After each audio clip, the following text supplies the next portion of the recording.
All right. Well, we're back again, right? I got a couple of minutes, so I figured I'd stand here and knock one of these out real quick because I want to finish this book up so that I can start on the discourses. I think it's rather important that we stand here and we learn about all these things that, I'm talking about right here. Like, because these are beautiful books that I think have been lost to the ages, and I'd like to at least have some part in trying to bring them back into prominence, because there's much wisdom to be gained from these, when it really comes down to it. And honestly, I'd like to leave something more than me burning down charity streams here on fucking YouTube. I'd love to be able to be, remember there's somebody who tried, at minimum tried, to stand here and, bring intelligence into the conversation. When it really comes down to it, when somebody goes, "Oh man, all Tom does is talk about women," I'm like, you ever seen his Machiavelli videos and shit, man? Like, that motherfucker gets it done. So let's get into this. Anyway, right. So here we go. We left off last, Cosmo was asking Fabrizio about, why is it necessary to stand here and have all these leaders of these 10 men, per every 10 men, you have one of them leading a squad. And we saw this in today's modern day army. And he was telling them how, like, among every 10 men, there's going to be at least one of them who is a natural born leader, is an individual, who can rally the troops. And these are kind of like XOs or, I'm not real sure how they put it in the military today, to be honest with you, but we have these today in these squads and whatnot. These squad leaders and things of this nature. So let's get into this. And these things mentioned by me as the heads of the flags, the buglers are necessary in an army. It's been seen. We have all these in our present day armies, but no one does his duty. First, the heads of 10 and desiring that those things be done because they are ordered. It is necessary, as I have said, for each of them to have his men separate, lodge with them, and go into action with them, stay in the ranks with them. For when they are in their places, they are all of mind and temperate to maintain their ranks straightened and firm. It is impossible for them to become disrupted, or if they have become disrupted, do not quickly form their ranks. But today, they do not serve us for anything other than to give them more pay than the others, and to have them do some particular thing. The same happens with the flag, for they are kept rather to take a beautiful show than for military use. But the ancients served them as a guide to recognize themselves for everyone. And when the flag was standing firm, knew the place that he had to be near his flag and always return there. He also knew that if it were moving or standing still, he had to move or halt. It is necessary in an army, therefore, that many bodies and that each body have its own flag and its own guide. So for if they have this, it needs to be that they have much courage and consequently live livelier. The infantry, therefore, all to march according to the flag, and the flag move according to the bugle call, which call, if given well, commands the army which proceeding in step with those companies that serve the orders easily. All right, so basically, what he's standing here saying is that instead of having these ranks like we have today, females in our military who use these upgrades where they would normally be for individuals to have more responsibility. They use them for pay, right? And when it comes down to like getting the job done, when it comes into going to battle, when it comes into these type of things, they end up usually folding is kind of really how it works. So this, it's something that still goes on to this day. And this happened, this is the 1500s. So, like, it's been something that's going on for a very long time. Things have not changed, all right? And the things with the flags and things of this nature, this is back when you had armies that lined up, and fought the way they did. And we still use flares and things of this nature to be able to tell where you're supposed to be on a battlefield. And we have, maps and GPS and all this type of stuff.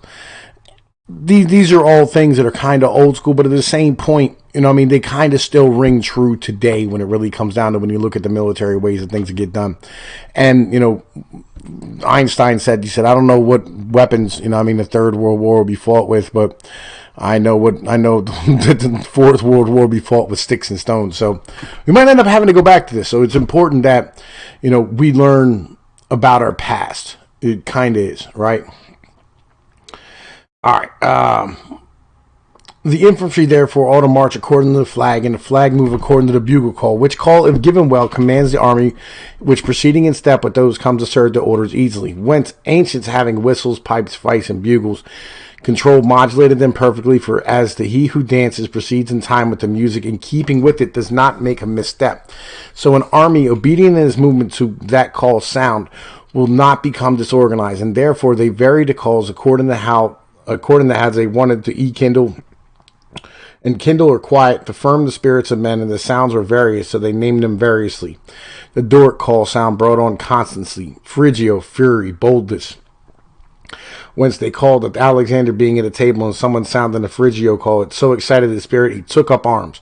It would be necessary to rediscover all these methods, and if it is difficult, it ought to not at least be totally put aside by those who teach a soldier to obey, which each one can vary and arrange in its own way, so as long as the practice he accustoms the ears of his soldiers to recognize him. But today no benefits is gotten from these sounds in great part other than to make noise. Yeah, like, again, we lost a lot of this stuff, when it really comes down to it. Like, there's times when you stand here and you hold back, and there's times where you go fucking bananas, right? And we've lost a lot of that along the way, because when you had the old school generals, they weren't really just like generals, they were also like conductors of a military. They'd stand here and they'd move the pitch and tenor of the battle as it went through with these whistles and with these calls. All right, so Cosimo's back. I would desire to learn from you if you have ever pondered this with yourself, when such baseness and disorganization arises, and such negligence in this training in our times. Fabrizio, I will tell you willingly that I think, the men excellent in war there have been famed in Europe, few in Africa, and less in ages. This results from the fact that these last two parts of the world have had a principality or two and a few republics, but Europe alone has had some kingdoms and an infinite number of republics, and men become excellent and show their virtue according to how they are, as they are employed and recognized by their prince, republic, or king, whichever it may be. It happens, therefore, that when there is much power, many valiant men spring up, where there is little few. So basically, what he's standing here saying is that, you have many valiant men pop up where there is little few. You have a lot of people coming up that, really shouldn't come up because they're really not as good, but you have the room for them because you built these type of societies.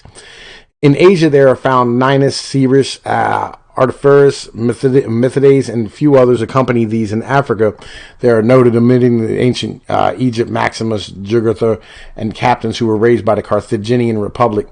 These are very few compared to those of Europe, for in Europe there are excellent men without number, and there are many more, and there would be many more if there should be named together with them those others who have been forgotten by the malignity of the time.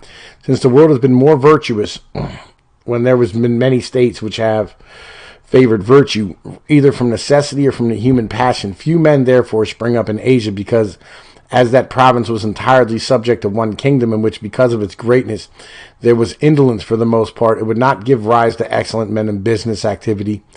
The same happened in Africa, yet several with respect to the Carthaginian Republic did arise. More excellent men come out of the republics than from kingdoms, because in the former virtue it is honored much of the time, in the kingdom that it is feared.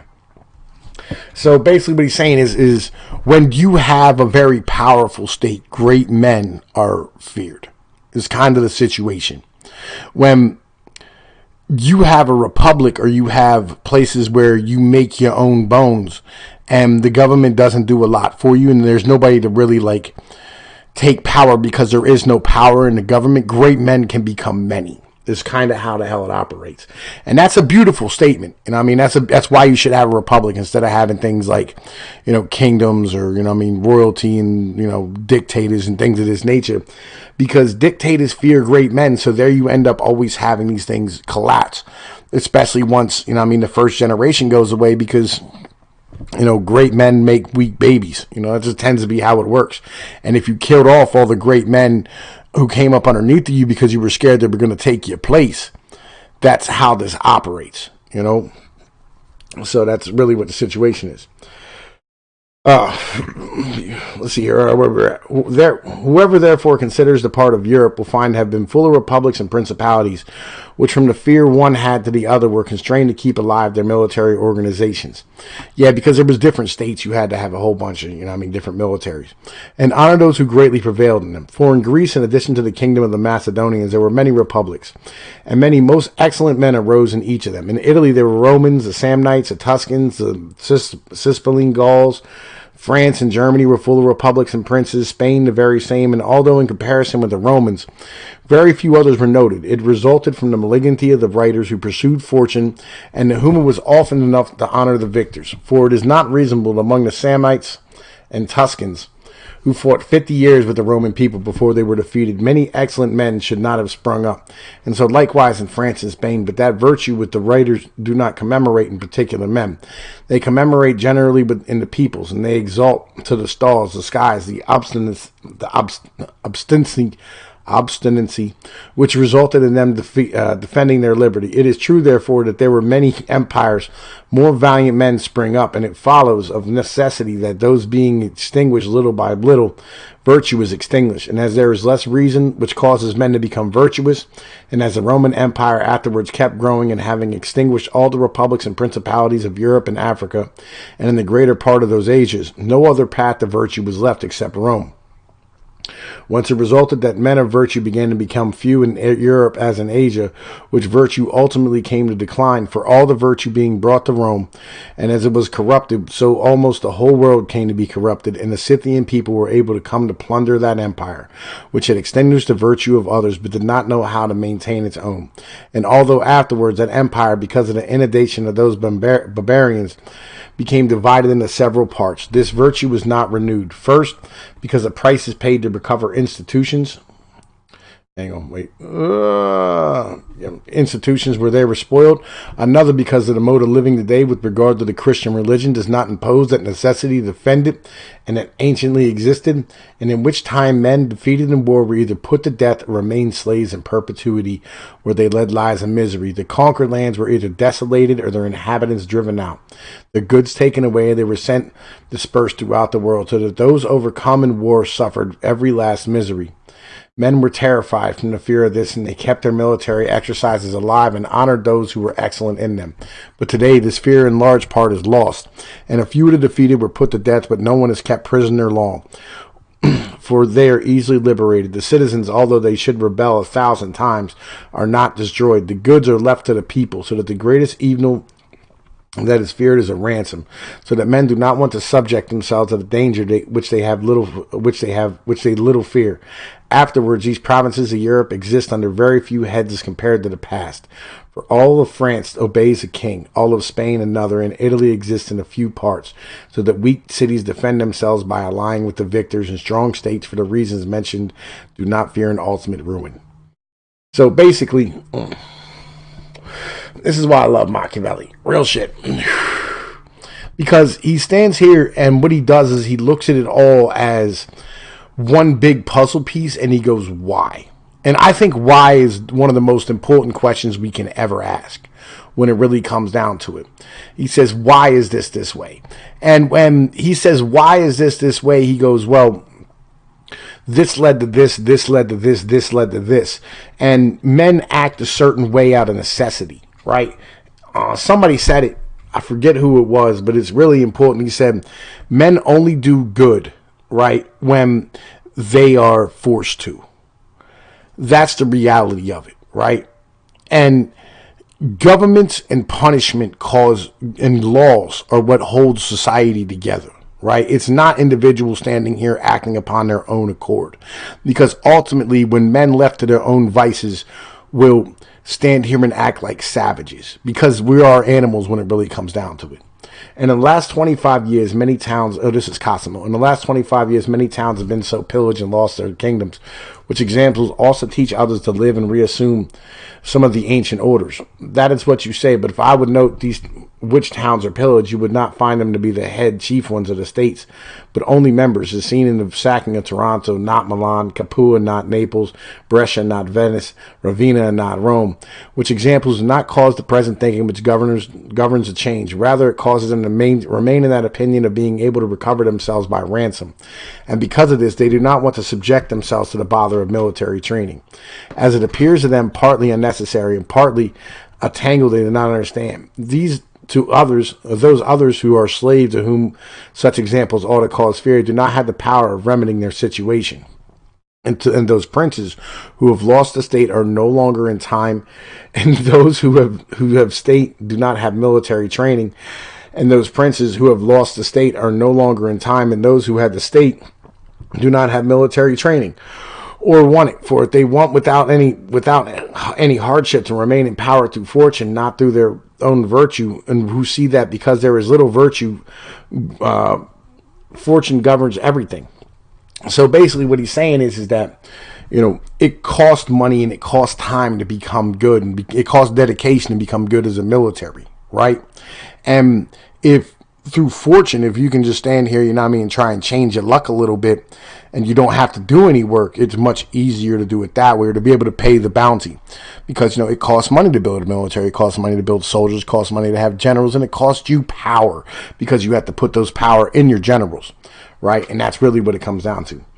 And that which I have discussed is true. Consider Germany, in which there are many principalities and republic. There is much virtue. And all that is good in our present army depends on the example of those who, being completely jealous of their state, as they fear servitude, which elsewhere is not feared, maintain and honor themselves, all us lords. I want this to suffice to have said in showing the reasons for the present business, according to my opinion. I don't know if it appears the same to you, or if some other apprehension it should have risen from this discussion. Cosimo, rather, I am most satisfied with everything I desire above. Returning to our principal subject, to learn from you now, how would you arrange a cavalry with these companies, and how many captains, and how armed? I think he forgot this part of the book and went back and wrote it afterwards. And it happens, it appears to you, I have omitted these, at which I do not be surprised, for I speak little of them for two reasons. One, because this part of the army is less corrupt than that of the infantry, for it is not stronger than the ancient, it is on par with it. However, a short while before, the method of training them has been mentioned, and as to arming them, I would arm them as presently done, both as to the light cavalry and men-at-arms, and I would want the light cavalry to be all archers, with some light gunners among them, who, although of little use in other actions of wars, are most useful and terrifying to peasants, and place them above a pass that is to be guarded by them. For one gunner causes more fear to them, the enemy, than 20 other armed men. And as it is numbers, I say that departing from imitating the Roman army, I would not have less than 300 effective cavalry for each battalion, of which I would put 150 men at arms and 150 light cavalry, and I would give a leader to each of these parts, creating among them 15 heads of 10 per hand, and give each a flag and a bugler. I would want that every 10 men at arms would have 5 carriages, and every 10 light cavalrymen, which like those of the infantry should carry tents, cooking utensils, hitches, poles, in addition the others and their tools. And I don't think this out of place, seeing that men at arms have 4 horses at their service. And it's such a practice is a corrupting one, for in Germany it is seen that those men at arms are alone with their horses, and only every 20 have a cart, which it carries the necessary things behind them. The horsemen of the Romans were likewise alone. It is true that the triarii encamped near the cavalry and were obliged to render aid to it in handling of the horses. It can be easily imitated by us, and it will be shown that the distribution of quarters, and that therefore which the Romans did and which the Germans do, we can also do, and in doing it we make a mistake. These cavalrymen, enrolled and organized together with the battalion, can often be assembled when the companies are assembled, and caused to make some semblance of attack among them, which should be done more so than that they need maybe recognized among them for among them than for any necessity. But I have said enough on this subject now, and let us ascend to forming an army which is able to offer battle to the enemy, and hope to win it, which is the end for which an army is organized and so much study put into it. All right, that's the end of book 2. All right, I think there's 4 more books, but we're going to go over those at a later date. But I wanted to drop this on y'all and enjoy this for the night. For all those who love this type of stuff, you're welcome. And I mean, I thank you for, standing here viewing it, allowing me the opportunity to bring it to you. I hope it, sparks a love and a passion for ancient writing, because I'm a big fan, I really am. So it is what it is. It's Tom Pease of Pnoid News. You know the situation. Like, share, and subscribe. Peace.